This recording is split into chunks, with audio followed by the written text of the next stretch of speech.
30, let's see, 22, 30, almost 30 years what I've been doing animation, and now because I was fortunate to start my own show so early on, now there's a whole generation of people raised on the show, and they kind of want to become animators because of some of the shows. Like for me, it was Bugs Bunny and all that kind of stuff, and for some of them, it's now Dexter and Tartakovsky and Symbionic.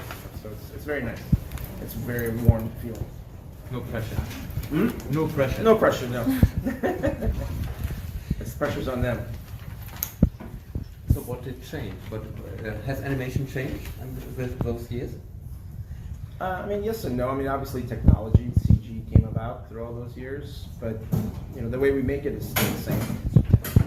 It's still people's ideas, writing, just a different pencil. But everything I do is the same as I've always done it. Because your films are so much about body language and poses and expression, and it's so on the point what you want to say. That will never change. No, it's what I've loved. It's why I came into animation, because I loved animation. I love the way the characters moved, and there's an energy, and I can never explain it, but that's what I fell in love with. And so I've been always trying to, I wanted to become an animator. I never knew I could become a director until I got an opportunity early on. And so I make films that I want to animate, basically. And now I do it not just for myself, but with 130 animators. Is that bad animation? Is that only good animation? Is that what animation you like? Well, I mean, animation is like a joke, right? Like everybody maybe thinks some things are funny and other things are funny, so it's completely subjective. So for me, I like cartoony animation for this, and then Samurai Jack isn't as cartoony. It still has a cartooniness. Like I'll probably never do real animation, whatever that is, like real life. I always wanted to have a caricature. I wanted to go through my lens, through my filter, and go, this is the way I feel that these people would move, to make it interesting, because otherwise then everybody can do it. So I always felt like a job of a director is to make a point of view that only I could do.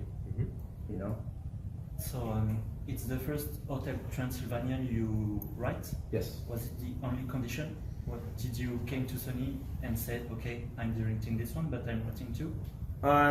There was a lot of conditions.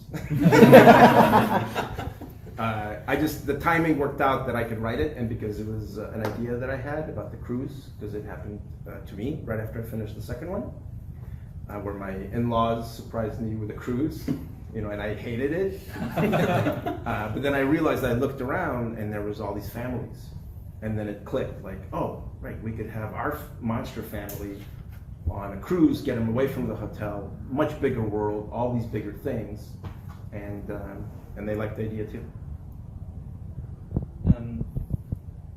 How did you choose the songs at the end?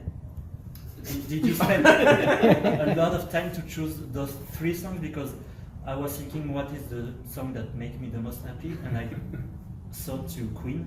Oh, Queen, right. Don't Stop Me Now. That's too cool. Yeah, that's the problem. yeah. Really, that's too That's cool. the thing. It's like that actually makes sense. Yeah. No, actually, it came. I think I had maybe Let the Sunshine In at one point, not for the Macarena, but for.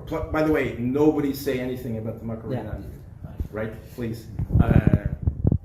It was Good Vibrations. Yeah, it came pretty much for the first time, and then when I was thinking about the last song, that came pretty quick too. But then I was nervous about it, because if people don't get the joke, then I look like an idiot. like this is my favorite song, and so you have to understand the joke, and everybody was nervous about it. Like the executives first were like, we can't do this. And then I fought it because I believed in it. And then we got it to the first test screening.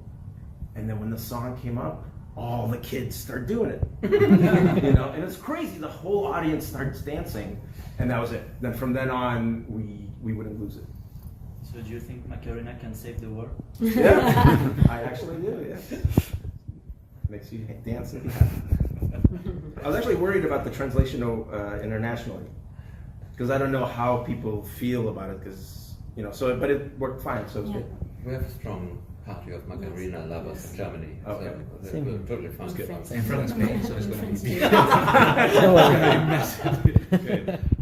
I think How is a joke playing out against emotion, because you have to have a story arc and emotion in that. Yeah. It's hard to combine. It's difficult. You have to know what movie you're making, right? So this is Hotel Transylvania. It's very goofy. It's cartoony. So emotion has to be true, but it's true to in our lens. So it's a little cartoonier. It's not as I would say as realistic. Or maybe if you do a movie that's not as goofy, we have too far jokes. If it's not as silly, then you can do it more serious. It's a tough thing. Sometimes I don't know, because to me emotion is very important, right? So if I do something serious, I want to go all the way. But this is cartoony, so I feel like I want to hold back a little bit. Not always do, because our sensibility is emotion and then joke, emotion and then joke. But sometimes that ruins it. Like you're always making fun of yourself. So it's a very fine line to find just that right amount. And it's hard for me to know because I'm so close to it. Actually, I wanted to ask you a question about your last two projects. Like, I'm a big fan of Samurai Jack, as you can see. Yes. And I actually loved last season. Thank you. Thank you for it. Well, to me, it seems like the two last projects are kind of getting bigger and bigger. Like in Samurai Jack, the story was getting bigger, and this one is getting bigger. The colors are brighter. Yes. Everything is becoming bigger. Where do you think, or should I say, do you cross the line, or do you say I'm going to stop there and that's it? Well, I don't know. I think for Hotel, for the third one, it's the third one. Yeah. You got to do something that the first two don't have. So this one has spectacle, it has scale, it has more color, it has all these locations, right? So it feels worth seeing. It's hard to do a third one. For Samurai Jack, it was one story, so it was different than right. So we had 10 episodes that told one tale, and we wanted it to be tragic, and right, and bittersweet, and we knew that going in. That was the whole goal. Like for that one, to your point, I wanted people to care. I wanted them to really feel it, and so when there was that loss, there would be anger, and there was. Yes. And so that's good. For me, as a filmmaker, I've succeeded because that's the story I wanted to tell. Whether you're happy with it or not, that was my story to tell. For me, love it's a very hard thing to do, and I wanted it to be tragic because you want it to feel. And it's, the way of the samurai to have a bittersweet ending. It could never be happy. So anyway, on the question of scale, I'm becoming a better filmmaker. This is more of my sensibility because I got to write it, and so it feels, on a grander scale. So did you think at any point that maybe you should do the same thing, like have a small tragic point? Did you even think about it? In Hotel Transylvania? Yes. No. Who knows? No, you got to know what you're doing. It can't be all of a sudden whatever Coco or something that's serious. It has to be what it is. Goofy. Yeah. Goofy with heart. Yeah. Do you get as much fun as directing a comedy or an action movie? Or an action like Samurai Jack? Comedy is extremely difficult. Yeah. But when people laugh, it's extremely rewarding. Action is easier because you can just do fun and get an energy in the pacing, and I have a comfort with that. So it's definitely easier, but I want to do something new in action, so I keep trying to push myself to go to the next stage. And comedy is just hard. It's hard because I have to make us laugh, the executives laugh, and then the people laugh. And those are three very different crowds, and what jokes survive all the way through, it's complicated. So and especially on a big feature, like on Dexter, it's like, we did the joke, we pitched it in the room, 15 of us laughed, it's on TV. It was that simple, On features, it's like I call it the gauntlet. You jump through this hoop, and then there's fire, you jump through here, and there's lions, and then you jump through here. It's complex. But if it makes it through, usually it's okay. The scale is amazing. You play with very little things and you explode into giant, big things. How do you come up with that? Because it's like thinking outside the box, because I'm still limited in my brain, and then everything is possible in animation. It's just fun. Especially, like, this is the first chance I got to do really fun stuff in CG. Because, the first movie, they're in the hotel, we have flying tables, but that was kind of the biggest part of it. And the second one, it's even smaller in a way. We have some bad guys at the end, but it was, a fight in the forest. And from the third one, I got to, like I said in the beginning, it's my animation brain working. Like, what do I want to see? Say a giant kraken and Dracula finding a tentacle and all this stuff. And so it's just, to me, it's normal. Like, this is on the big scale. And at one point when we first saw the kraken shots with the water and the red sky, it was scary. Like, I hesitated. I'm like, is this too much? Because on TV, it'd be fine. Because it's contained to a little box and nobody cares. But all of a sudden, kids are sitting with this gigantic image.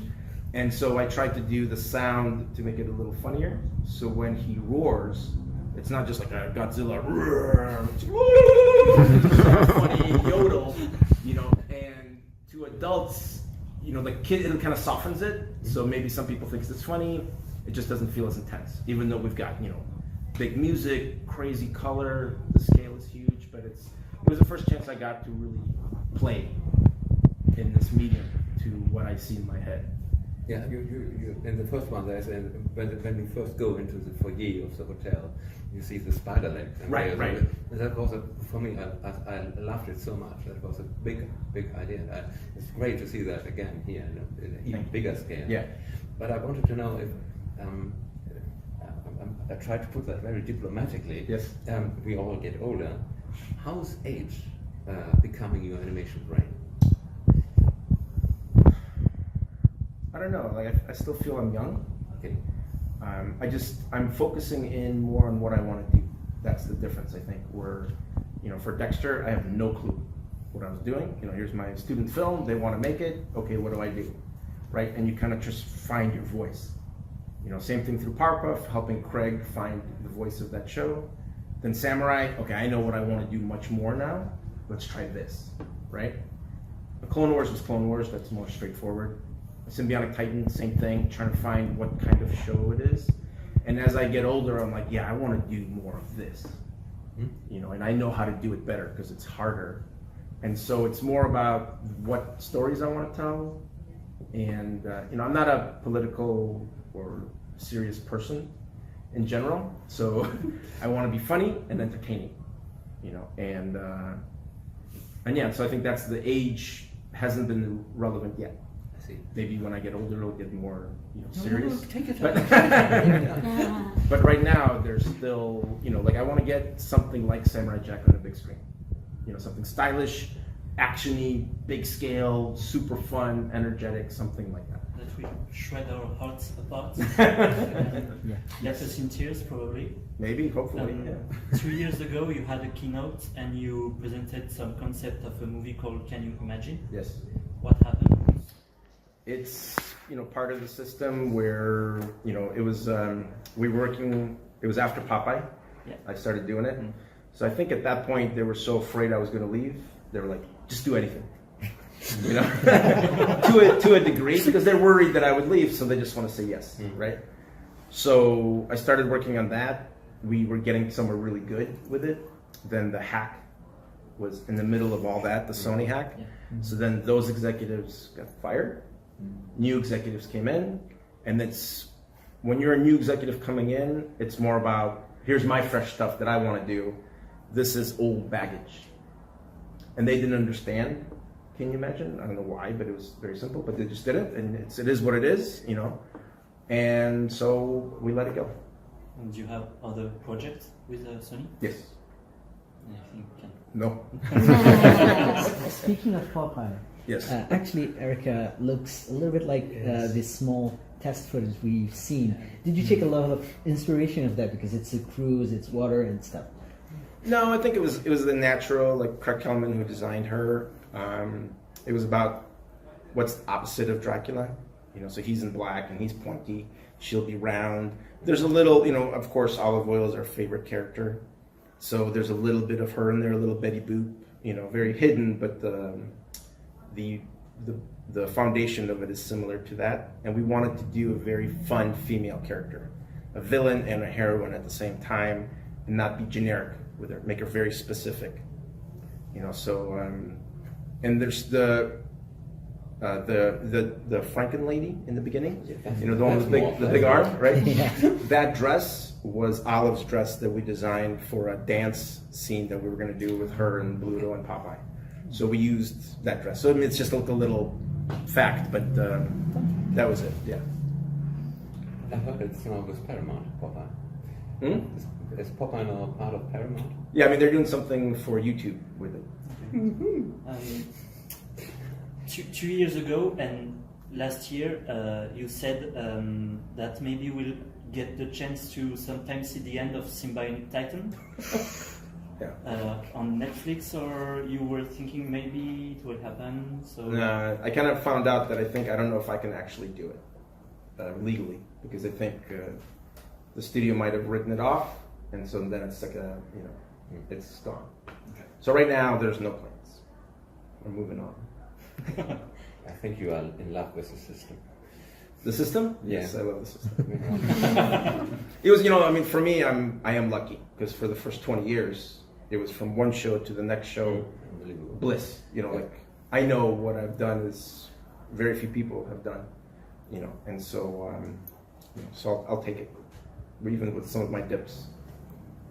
So, did you think that the audience reaction would be that great? Because we've heard a lot of laughs, a lot of claps, a lot of joy, and that's what you always wanted to do. So did you imagine that would be that great with such an audience? Well, I mean, I think this audience is the perfect audience, of course.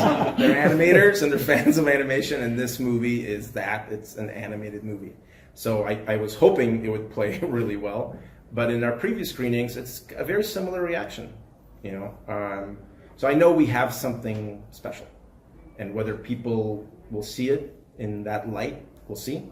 But for me, it was just, here's an hour and a half of fun, and see if people will hang out for it and enjoy it, and if it's not subtle, but it's like it's in your face and you appreciate it.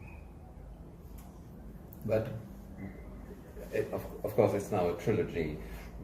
I wouldn't say no to a fourth one, but on the other hand, do you like to be some kind of typecast for the thing that you should do a sequel because it's so successful? Right. I mean, you don't. You want to move on. The thing I'm writing is something completely different for Sony. They don't know I think they don't know exactly what to do with the fourth one yet. We have to see how this one does. Okay. Yeah. If it does really well, then I'm sure the conversation will be, but I doubt I will direct it. But after the second one, I said, there's no way I'm doing another one. And so here I am. So you never say never, but right now that's not the plan. Since it's a big Sony day with the party coming right now and the opening with Spider-Man, yes. I wanted to ask you, is there any projects in any other Sony Animation projects that you actually really are looking for, or is there any of those projects you actually like a lot? That somebody else is doing at Sony? Yeah. Because we know you have a lot of friends, but still you can like, is there anything that pops into your eye and makes you say this project is interesting because it has something specific? I think there's lots of good things that they're working on. It's I don't think I can say anything specifically, but I'm also the most critical person for animation. I'm so hard on it because it's my medium and I want it to be more than it is. I want it to be more special. I want there to be more variety of movies. I want it to be a horror animated movie, an action animated movie, whatever it is. It should be. We should have as many different movies as there are live action movies, instead of this kind of like Disney formula kind of. And we're breaking out of it a little bit, but so generally I want variety, and we're not there yet, but we're maybe.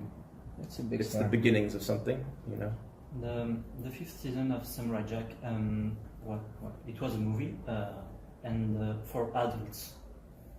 Do you want to make more TV shows or movies and animation movies for adults, for grown-ups?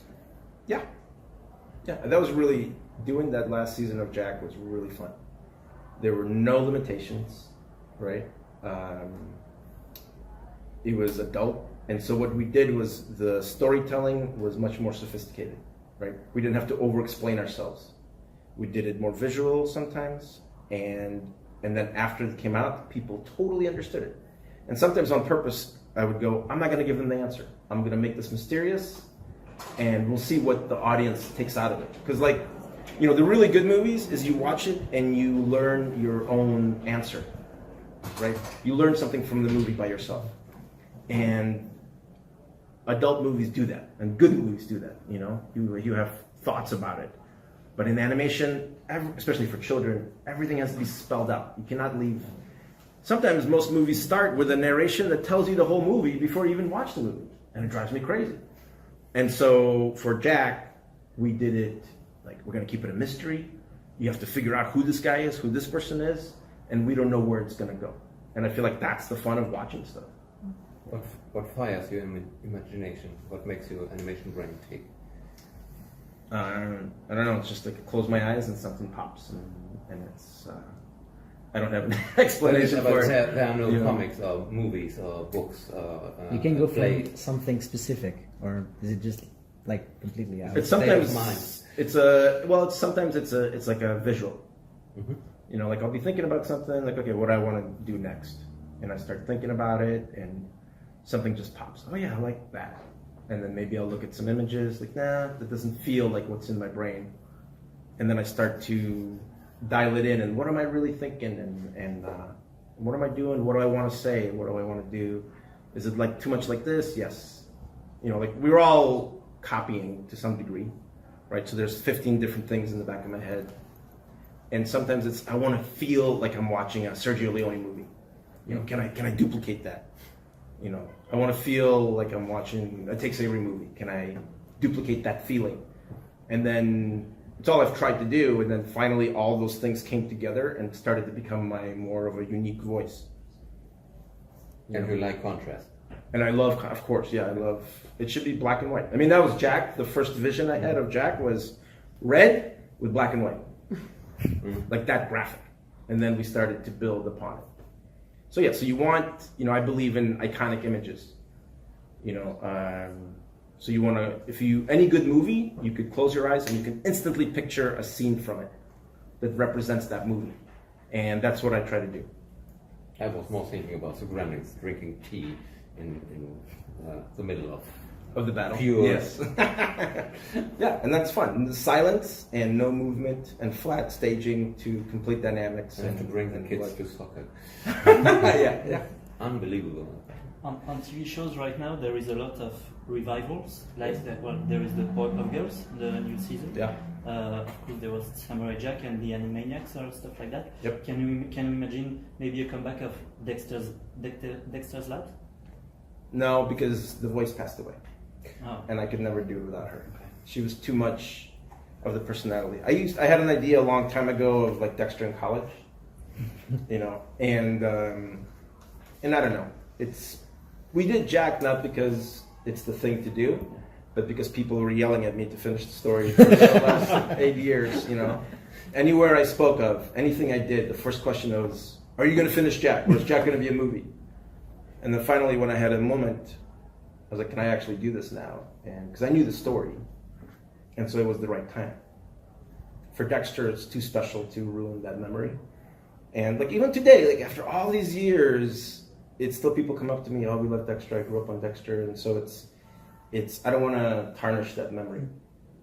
So about this thing, because 2 years ago you spoke about Still Samurai Jack during your whip. Mm-hmm. We talked about Aku's voice because we Yes. spoke about Mako Yeah. and everything.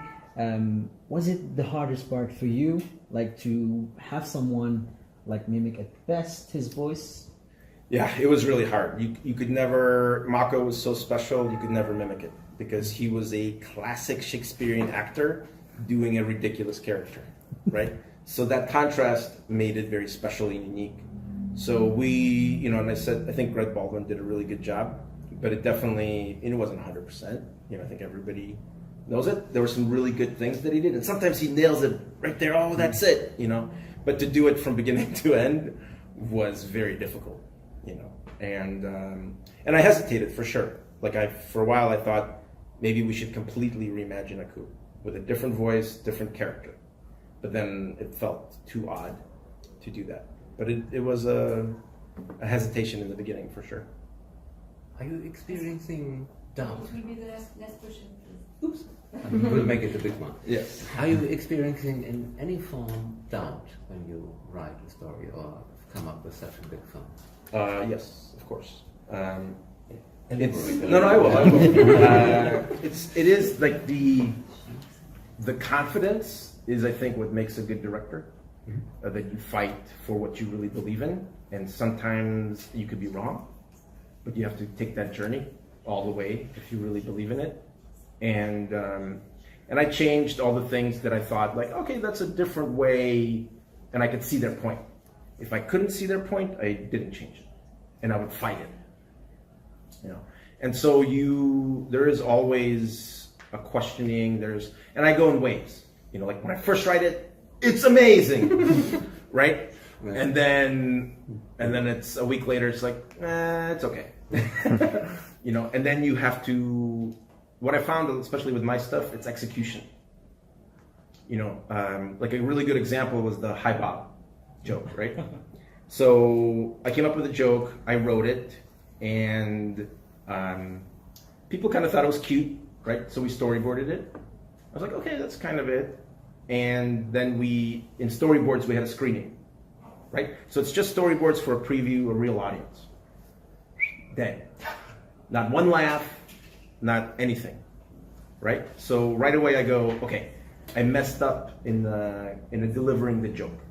Like I think I like the joke, but something that I didn't set it up. This is the way you have to think of it, right? The punchline is good, but I didn't do the setup. So then I started re-storyboarding like a big scene where Dennis is telling him to sit, stay, kind of like in the Puppy Short. I don't know if you've seen that. Yeah. More in that formula. And it was getting so big and so confusing. I was like, oh, this is terrible. Then I decided, you know what? In the storyboards, you're not getting the energy. And the little bit of animation that's there and the perfect expressions, it'll come. That's it. So I convinced executives to let's just leave it alone. Let me keep going forward, and we'll figure it out. So they did, and then we started to see the animation, and all of a sudden, all the animators are laughing, right? And that's your first judge that, oh, something's working. So we all started to laugh, and then the next preview screening, it was all animated. Boom. People start laughing, and I hear kids behind me, hi Bob, hi Bob, hi Bob, hi Bob. You know, okay. And so that's your doubt, but trying to work through it, and sometimes it's a difficult choice. I could have given up on it and tried something else, and who knows what could have been there. You never know. And so I do believe for the most part, the right thing is going to end up on the screen. It's going to withstand the system, the process, especially in features, not in TV. In TV, it's draw it, 6 months later, it's on the air. It's that simple. And there's a fear to it, and there's also an excitement to it. Like, oh yeah, this is going to be great. Go. You know, and then you watch it, you're like, yeah, or ooh, that was a mistake. You know, and but I think that's my benefit of doing all this years of television, is because I have a confidence in what I'm doing. Where, you know, other people, if they've only done 1 or 2 features, it's hard because it's not enough, you know, to know how to get people to react and stuff. It's a difficult thing. Thank you. Very long answer. Thank you. Yeah, thank you. Thank you so much. Thank you. Thank you. Yeah.